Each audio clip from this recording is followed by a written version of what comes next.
여러분 안녕하세요. 5월 31일 월요일 아침입니다. 하나님께서 오늘도 참 좋은 날 주셨는데요. 말씀 보면서 하루 시작하도록 하겠습니다. 오늘 함께 볼 말씀은 시편 147편입니다. 1절에서 20절까지 말씀을 함께 보겠습니다. 할렐루야, 우리 하나님을 찬양하는 일이 선함이요 찬송하는 일이 아름답고 마땅하도다. 여호와께서 예루살렘을 세우시며 이스라엘의 흩어진 자들을 모으시며 상심한 자들을 고치시며 그들의 상처를 싸매시는도다. 그가 별들의 수요를 세시고 그것들을 다 이름대로 부르시는도다. 우리 주는 위대하시며 능력이 많으시며 그의 지혜가 무궁하시도다. 여호와께서 겸손한 자들을 붙드시고 악인들은 땅에 엎드려뜨리시는도다. 감사함으로 여호와께 노래하며 수금으로 하나님께 찬양할지어다. 그가 구름으로 하늘을 덮으시며 땅을 위하여 비를 준비하시며 산에 풀이 자라게 하시며 들짐승과 우는 까마귀 새끼에게 먹을 것을 주시는도다. 여호와는 말의 힘이 세다 하여 기뻐하지 아니하시며 사람의 다리가 억세다 하여 기뻐하지 아니하시고 여호와는 자기를 경외하는 자들과 그의 인자하심을 바라는 자들을 기뻐하시는도다. 예루살렘아 여호와를 찬송할지어다. 시온아 내 하나님을 찬양할지어다. 그가 내 문빗장을 견고히 하시고 내 가운데에 있는 너의 자녀들에게 복을 주셨으며 내 경내를 편안하게 하시고 아름다운 밀로 너를 배불리시며 그의 명령을 땅에 보내시니 그의 말씀이 속히 달리는도다. 눈을 양털같이 내리시며 서리를 재같이 흩으시며 우박을 떡부스러기같이 뿌리시다니 누가 능히 그의 추위를 감당하리요. 그의 말씀을 보내사 그것들을 녹이시고 바람을 불게 하신즉 물이 흐르는도다. 그가 그의 말씀을 야곱에게 보이시며 그의 율례와 규례를 이스라엘에게 보이시는도다. 그는 어느 민족에게도 이와 같이 행하지 아니하셨나니 그들은 그의 법도를 알지 못하였도다. 할렐루야. 아멘. 네, 오늘은 시편 147편 함께 봤습니다. 오늘이 5월 마지막 날인데요. 오늘까지 이제 시편을 보고 내일 6월부터는 이제 잠언의 말씀을 우리가 같이 또 묵상해 보도록 하겠습니다. 오늘 이 시편 147편은 할렐시라고 분류가 되는 시입니다. 신학적인 용어인데요. 시편 146편에서 150편까지 할렐시라고 얘기합니다. 이게 아주 큰 의미가, 중요한 의미가 있는 것 같은데 그런 게 아니고요. 할렐시라고 하는 것은 할렐루야로 시작해서 할렐루야로 끝나는 시를 할렐시라고 합니다. 조금 좀 허무하시죠? 근데 이 할렐루야라고 하는 이 단어 자체가 여호와를 찬양하라 라고 하는 그런 그 찬양의 단어이기 때문에 이 할렐시 자체가 찬양시라고 이렇게 볼 수가 있는 것이죠. 특별히 오늘 이 147편은 이 공동체의 찬양시입니다. 그러니까 어제 우리가 146편을 봤는데 어제는 개인의 찬양시라고 이게 분류가 되는 시예요. 무슨 차이가 있는가 하면은 이 내용의 그 표현에서 나의 하나님, 내 평생에, 내 주께 라고 하는 이런 나라고 하는 표현이 들어가 있는 것은 개인의 찬양시라고 이제 보면 되고요. 오늘과 같은 이 시는 우리 하나님 그리고 우리 주는 이렇게 우리라고 하는 표현이 들어가 있는데 이것을 공동체의 찬양시라고 보면 됩니다. 이것이 왜 중요한가 하면은 시편 147편에서 주고 있는 교훈 그리고 여기에서 우리가 얻어야 하는 그러한 그 기도의 제목들 그것을 알기 위해서는 이것이 공동체의 찬양이구나 라고 하는 것을 알아야 하기 때문에 그런 것이죠. 또한 이 시를 제대로 이해하기 위해서 이 시가 언제 쓰여졌는가 라고 하는 것을 아는 것은 매우 중요합니다. 거기에 따라서 해석이 달라지기 때문에 그런데요. 이 시는 19절에서 이게 언제 쓰여졌다라고 하는 것을 조금 엿볼 수 있는 그러한 그 몇몇 구절들이 있습니다. 먼저 2절 말씀을 보면은요. 여호와께서 예루살렘을 세우시며 이스라엘의 흩어진 자들을 모으시며 이 표현을 보면은 예루살렘의 성전을 지금 재건하고 있구나라고 하는 것을 알 수가 있죠.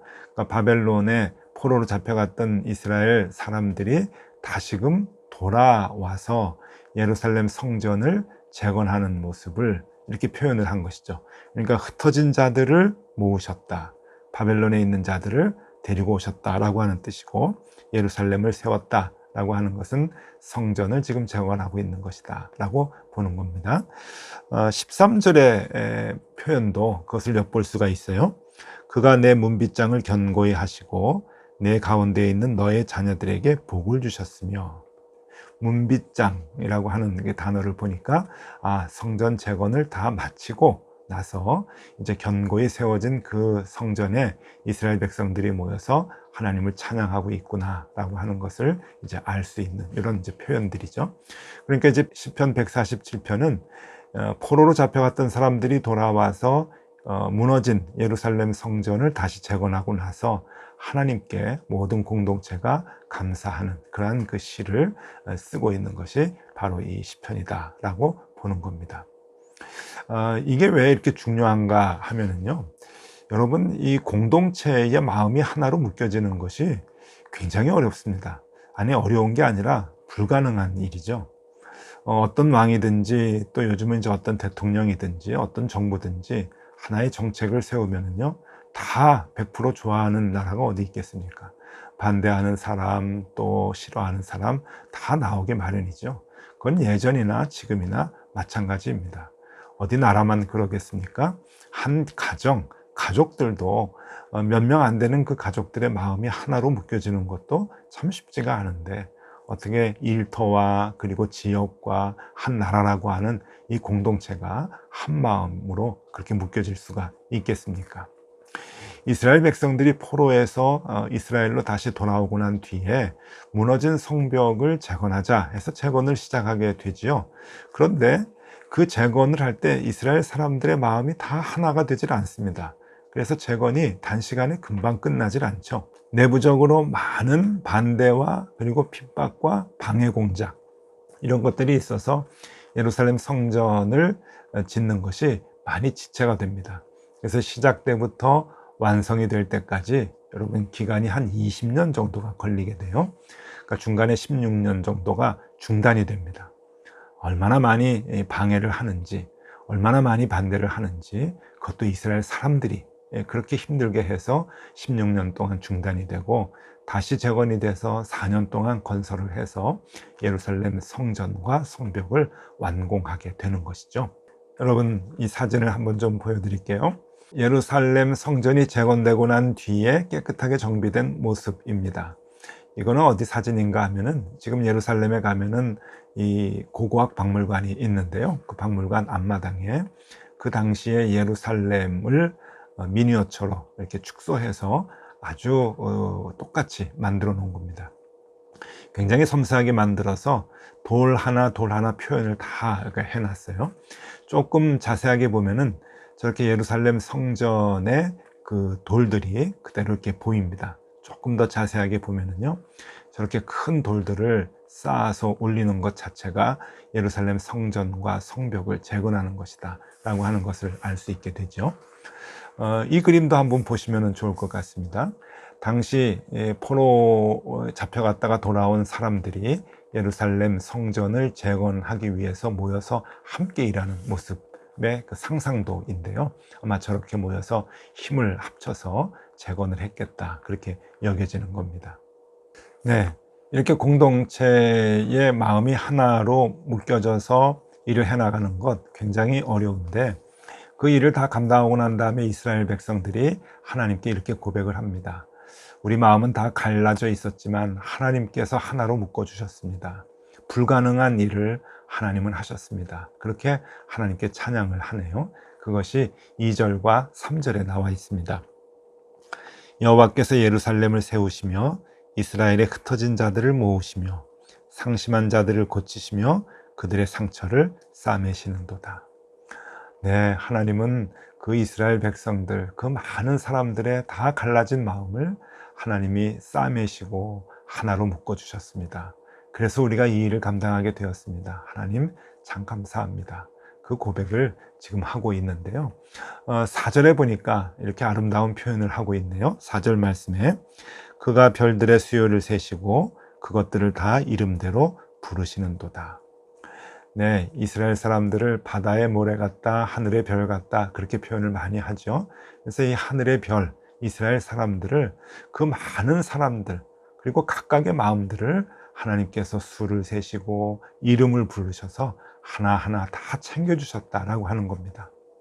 여러분, 어떤 지도자가 이러한 일들을 감당해낼 수 있겠습니까? 불가능한 일이죠. 그러니까 이스라엘 사람들은 하나님이 하셨습니다, 하나님이 이 모든 일들을 다 해주셨습니다 하면서 하나님을 찬양하고 있는 것입니다. 이렇듯 하나님께서는 우리 모든 공동체의 마음을 하나로 묶어주실 수 있는 유일한 분이시다 하는 것을 우리에게 알려주고 있는 것이죠. 여러분, 그래서 우리가 하나님을 의지할 필요가 있는 겁니다. 저도 지금껏 살아오면서 가정적으로 많은 어려움들이 있었습니다.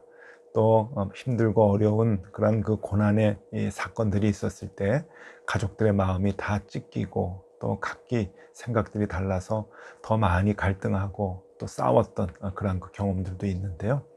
하나님께서 어떤 그 사건을 통해서 가족들의 마음을 다 하나로 묶어주셨던 그런 그 경험이 우리 가정에도 있습니다.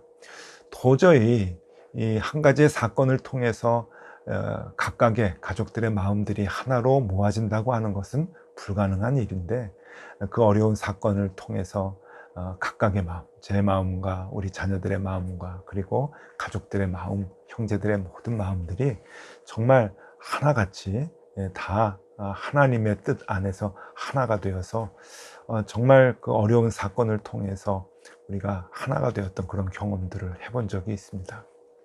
여러분, 사람의 마음을 하나로 이렇게 묶는 것 참 어려운 일이지만은 하나님께서는 하실 수 있습니다. 똑같은 사건을 통해서 각각의 다른 시각을 갖고 그것을 보지만 그럼에도 불구하고 그것을 통해서 각각의 은혜를 주셔서 마음을 하나로 묶을 수 있도록 하시는 것, 하나님의 능력이시죠. 그 하나님을 우리가 의지하고 그 하나님을 붙들고 살아가야 할 이유가 바로 거기에 있는 겁니다. 그러기에 오늘 이 시편의 기자는 이 공동체가 하나님 안에서 복을 받는 비결을 두 가지로 그렇게 얘기하고 있습니다. 하나가 10절의 말씀인데요. 10절에서 이렇게 얘기하고 있어요. 여호와는 말의 힘이 세다 하여 기뻐하지 아니하시며 사람의 다리가 억세다 하여 기뻐하지 아니하시고. 네, 말의 힘 그리고 사람의 다리가 억세다라고 하는 표현을 했습니다. 이게 무슨 말인가 하면은 세상의 힘을 키우지 말라고 하는 겁니다. 세상의 힘을 키우는 게 무엇 때문입니까? 우리가 더 강해지고 그것 때문에 안전의 보장을 얻기 위함 아닙니까? 한 나라가 군대를 강하게 키우고 말들을 많이 키워서 강한 기마병을 만들고 말들을 통해서 전쟁을 하게 되면 전쟁에서 승리할 수 있다고 생각을 하는 것이죠. 근데 이스라엘 사람들은 그 발상 자체가 다릅니다. 하나님이 그것은 싫어하시는 일이다. 그러니까 말의 힘이 세다 하여 기뻐하지 아니하시고 사람의 다리가 억세다 하여 기뻐하지 아니하신다. 힘을 키운다고 다 되는 것이 아니다. 안전한 것이 아니다. 하나님을 의지해야 된다라고 하는 것을 얘기하고 있습니다. 11절에서 그것을 얘기하고 있죠. 여호와는 자기를 경외하는 자들과 그의 인자하심을 바라는 자들을 기뻐하시는도다. 네, 하나님께 소망을 두고 하나님을 굳건히 붙드는 사람들, 그 사람들을 하나님이 지켜주시고 인도해 주신다라고 하는 그러한 말씀입니다. 이스라엘 백성들은 그 비결을 알았던 것이죠. 이미 그것을 체험을 했던 것이죠. 그래서 하나님께 우리가 하나님을 더 의지하겠습니다. 말의 힘을 의지하지 않고 우리 다리의 힘을 의지하지 않겠습니다. 하나님께 우리의 소망을 두겠습니다 라고 하는 그 고백을 다시 한번 찬양으로 하고 있는 것입니다. 여러분, 오늘 시편 147편의 말씀은 우리에게 분명한 메시지를 주는 것 같습니다. 공동체가 살 수 있는 비결이 무엇인가? 공동체가 평안히 그리고 기쁨을 누리며 하나님 안에서 살 수 있는 비결이 무엇인가? 그것은 세상의 힘을 의지하지 않고 하나님을 의지하면서 살아갈 때 하나님께서 그 복을 주시겠다라고 하는 것이죠. 우리를 안전하게 그리고 우리를 강건하게 세워주시는 분, 하나님을 알고 그 하나님을 의지하는 것, 그것이 우리 공동체를 살리는 비결이라고 하는 겁니다. 여러분, 우리가 우리 국가를, 우리 사회를, 우리 지역을 어떻게 살릴 수 있겠습니까? 우리 교회를 어떻게 우리가 살려낼 수 있겠습니까? 그저 작은 공동체, 우리 가족을 생각하고 가정을 생각한다고 한다면 역시 이 말씀이 우리 가정 안에도 여러분 적용이 되는 말씀입니다. 오늘은 그거 하나 생각하면 참 좋을 것 같아요. 목회를 하다 보니까 많은 분들이 고민을 토로하고 또 걱정을 상담을 합니다. 하나님, 자녀들이 교회 나오지 않아요. 우리 자녀들이 하나님을 잘 믿질 않습니다. 그렇게 걱정을 하는 부모님들이 참 많이 계시는데요. 여러분, 그런 걱정이 들 때 우리가 이 시편 147편의 말씀을 통해서 우리가 처음부터 다시 한번 하나씩 시작하면 좋겠다 이렇게 여겨지는데, 그것은 부모된 우리가 먼저 하나님의 말씀을 의지하는 것을 삶으로 보여주는 거죠. 그러니까 말의 힘을 의지하지 않고 내 다리의 힘을 키우려고 하지 않고 전적으로 여호와 하나님을 의지하려고 하는 그 마음의 모습을, 그 신앙의 모습을 우리 공동체 자녀들에게 보여주는 것은 무척 중요하다고 여겨집니다. 여러분, 힘들고 어려운 일이 있을 때 여러분 문제를 풀어나가는 모습을 자녀들에게 어떻게 보여주고 계십니까? 돈을 찾고 계시는 않습니까? 돈의 힘으로 모든 문제를 풀려고 하지는 않습니까? 세상적인 방법으로 하나하나 문제를 풀어갔던 그 모습을 적나라하게 자녀들에게 보여준 적은 없으십니까? 여러분, 다 연결이 되는 것이죠. 우리가 이 말씀대로 내가 말의 힘을 의지하지 않고 그리고 내 다리의 힘을 의지하지 아니하고 오직 여호와 하나님께 소망을 두고 살아가는 모습, 그것을 우리 공동체, 우리 자녀들에게 보여줄 때 조금씩 우리의 자녀들에게도 믿음이 들어가고 하나님을 볼 수 있는 마음의 여유가, 영적 여유가 생겨날 수 있을 것입니다. 여러분, 오늘 이 시편 147편 말씀이 참 귀합니다. 우리 공동체에게 주는 하나님의 음성이 참 귀합니다.